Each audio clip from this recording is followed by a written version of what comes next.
大家好，我今天休息，自己做了3个菜吧，其中那2个菜比较简单，就是一个蘸酱菜，一个小水萝卜。当我写到这块的时候，我就没写。和顺派。我他妈感觉一般，分有点开大。再买了2个螃蟹煮一煮。全场大分。 2个螃蟹想写全场大分的话，正好50块钱吧。这场比赛当3，把他妈的洛杉矶这个比方。这2个螃蟹呢，是一共40块钱一斤。再做了一个萝卜干炖鲅鱼，2条鲅鱼，花了26块钱。我比较愿意吃这个菜，萝卜干炖鲅鱼。咱吃饭在干的看那个 NBA 篮球，我比较喜欢看 NBA 篮球啊。这是国王和骑士啊，我觉得今年骑士打得挺好，应该进季后赛没有问题吧？看看这个今天真的怎么样？我操！我又加10了！哎你妈个对，这他妈傻小子！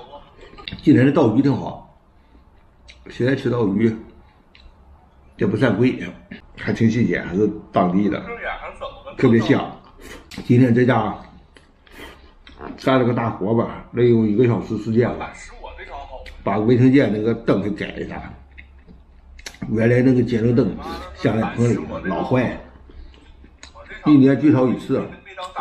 灯管买最好的灯管也不行，因为卫生间开太频繁了。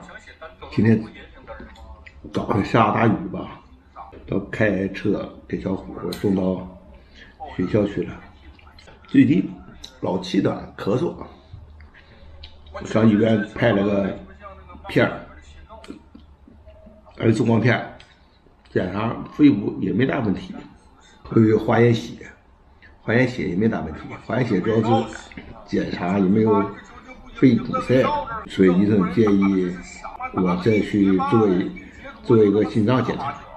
我明天还得休息1天，那明天我继续上那个医院去检查一下心脏情况。我估计我心脏是有点小问题吧，应该是，要不是不能显得气短，有时候还伴有咳嗽。看看这个蝎子怎么样？它说是挺肥，到底是真肥假肥？一点毛病没有。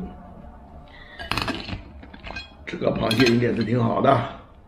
现在螃蟹这2个都行。现在螃蟹是有点涨价了，尤其母的，我这个买40块钱还属于便宜吧？这一个能有6两重，现在母的都70了。这萝卜，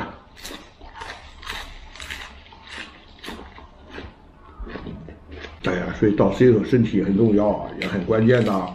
身体好，生活质量才能高。身体不好，谈什么也别谈了，也没法谈了。好了，再见吧。